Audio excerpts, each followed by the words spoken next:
ذرا سوچئے، ذرا ٹھہریے، ذرا وقت نکالیے. 5 منٹ 10 منٹ یہ بہت ہیں، لیکن کوالٹی ٹائم، اپنے آپ کو ٹائم دیجیے. آپ سوچئے کہ آپ چاہتے کیا ہیں، آپ اپنے سکون کو تلاش کیجیے. میرا اللہ تو کہتا ہے کہ سکون تو صرف اللہ کی یاد میں ہے، دلوں کو اطمینان تو صرف اللہ کی ذات دینے والی ہے. تو وہ سکون کا لیول کہاں گیا؟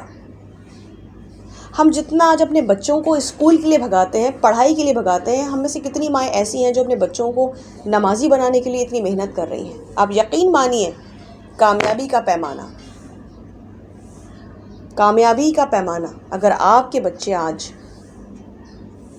آپ کے بچے اللہ کا خوف دل میں ان کو سمجھ آ جاتی ہے کہ کیا ہے میرا سیٹسفیکشن لیول ہے، کیا مجھے تو میرے اللہ سے ڈر کے چلنا ہے، مجھے تو وہ کرنا ہے جو میرے اللہ نے اور میرے نبی نے مجھے راستہ دکھایا ہے، مجھے تو اس کو فالو کرنا ہے. یقین مانیے کہ جنت کی انٹرنس کے اوپر بھی اللہ پاک جب ہم پہنچیں گے تو ہمیں وہاں پہ روکا جائے گا، کہا جائے گا کہ یہ بندہ تو حقوق اللہ پورے لے کر آیا ہے، اس کو کیوں روکا گیا؟ کہا جائے گا حقوق العباد پورے نہیں ہیں. آپ دیکھیں کہ اللہ پاک ریلیکسیشن کہاں دے رہا ہے، ہم سکون کہاں ڈھونڈ رہے ہیں. تو ہمیں بچوں کو کیا سوچ دینی ہے کہ سکون، سیٹسفیکشن لیول کہاں ہے؟ سیٹسفیکشن لیول تو وہاں ہے جب تمہاری ذات دوسروں کے لیے فائدہ مند ہو، جب تم کسی چھوٹی چھوٹی چیزوں میں دوسروں کے لیے مددگار ثابت ہو، چاہے وہ کوئی اچھی بات ہو، کوئی اچھا مشورہ ہو، یا کسی بھی طرح کی ہیلپ ہو جو تم کر سکتے ہو. یہ تمہارا سیٹسفیکشن لیول ہونا چاہیے. میرا سیٹسفیکشن لیول نماز میں ہے تو وہ میرا سیٹسفیکشن لیول ہے، مجھے نہیں چاہیے پیسہ. اگر مجھے دوسروں کی مدد کر کے اطمینان اور خوشی حاصل ہوتی ہے تو میرا کامیابی کا میجرمنٹ یہ ہے. آپ میرا میجرمنٹ آپ کیسے یہ ثابت کریں گے کہ یہ کتنی کامیاب ہے؟ نہیں، آپ مجھ سے پوچھیں. پلیز اپنے اسٹینڈرڈس کو بدل جانے کا وقت آ چکا ہے.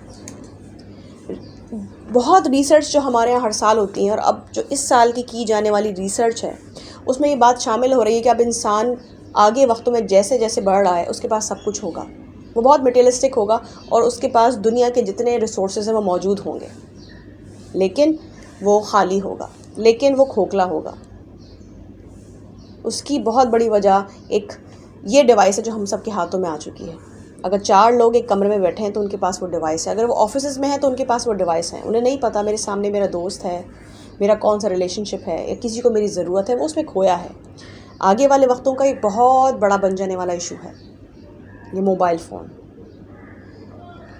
پلیز کسی سے انسپائر ہونا چھوڑ دیجئے، اپنا سکون خود تلاش کیجئے، اور سب سے پہلے تو جو ہم نے گول سیٹ کیے ہیں اس کو بدلیے. کیونکہ یہ گولز نہیں ہیں، یہ تو ایک ریس ہے جس میں آپ خود بھی حصہ لے رہے ہیں. آپ پوری زندگی آپ نے گزار دی ہے اور اپنے بچوں کو بھی آپ اسی ریس میں ڈال رہے ہیں. پلیز ان کی لمیٹیشنز کو سیٹ کیجئے کہ بیٹا یہ لمٹ ہے، ہاں یہ ضروری ہے، یہ سب تمہیں کرنا ہے، لیکن یہ سیٹسفیکشن لیول نہیں ہے کہ اگر تمہارے پاس پیسہ نہیں ہے تو تم پریشان رہو گے، تم ناکام انسان ہو. اگر تم فرسٹ نہیں آئے تو تم ناکام ہو. اگر تمہارے پاس اتنا بینک بیلنس نہیں ہے، اگر تمہارے پاس یہ گاڑی نہیں تو تم ناکام ہو. یہ گولز خدا را مت سیٹ کیجئے. زندگی میں ہر طرف افراتفری ہے، زندگی کا اطمینان ختم ہو چکا ہے. آپ باہر نکل جائیے روڈ پر، لوگ شاید ایکسیڈنٹس ہوئے پڑے ہوتے ہیں، اور کتنے ہی لوگ ہیں جو ان کو دیکھے بغیر گزر جاتے ہیں، دیکھنا بھی گوارا نہیں کرتے. کیونکہ ان کے پاس ٹائم نہیں ہے، کیونکہ انہیں اپنی نیڈز، اپنی سیٹسفیکشن لیول کو پورا کرنے کہیں پہنچنا ہے. اب دل پہ ہاتھ رکھیے، تھوڑا سوچئے کہ ہم کس طرح زندگی گزارتے آئے ہیں. مگر اب رک جائیے، کبھی دیر نہیں ہوئی ہوتی. زندگی کی آخری سانس ہے، اس کا مطلب اللہ نے آپ کو مہلت دے رکھی ہے. تو پلٹ آئیے، اپنے اطمینان کو، اپنے سکون کو اللہ کی یاد میں تلاش کیجیے. اللہ تعالیٰ نے بڑا احادیث ہمارے نبی کی موجود ہیں، قرآن میں کتنی چیزیں موجود ہیں کہ دوسروں کی مدد کے ساتھ تمہاری زندگی جڑی ہے.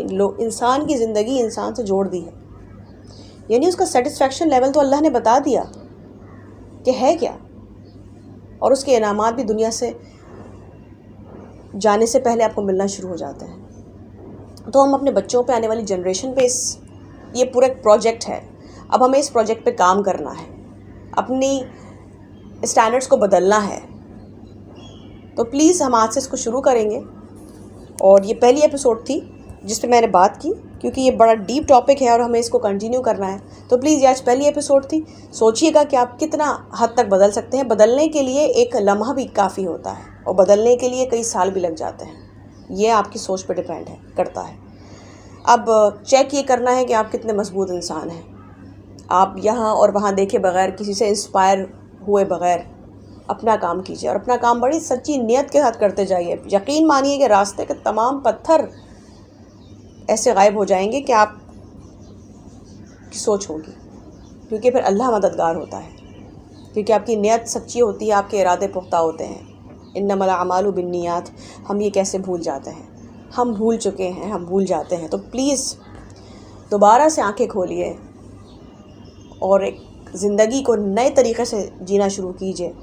سوچ کو بدلیے، سوچ کو خوبصورت بنائیے، تو زندگی بھی خوبصورت ہو جائے گی. انشاءاللہ ملتے ہیں آپ سے اگلی ایپیسوڈ میں.